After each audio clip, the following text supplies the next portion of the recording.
Hi guys, in this video I'll show you how to change Amazon Prime country. Now first of all make sure to log in with your account. Once you're logged in, just click on your profile and you will see this option called accounts and setting. Just click on this option and make sure to log in with your account, log in, and once you're logged in, once you're into the settings, so you will see multiple options. What you need to do is just go to this section called languages, and once you enter the language, as you can see, first one is website language. This prime and video website appears in the same language for all profiles.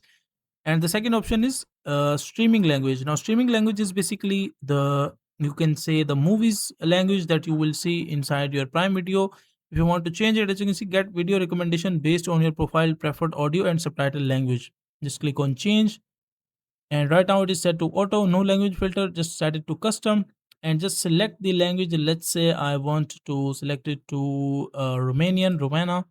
Just click on save, and once you click on save, as you can see, it has been updated. And if I go back to my Prime Video, so my content streaming will be based on the videos that are famous inside the Romania, or are available inside the uh, my specific selected language, which was Romanos or Romanese. I'm not sure what the language name is, but that will be based on the my preferred language. So that is a simple and easy process of how you can change your preference language or country inside the Prime Video.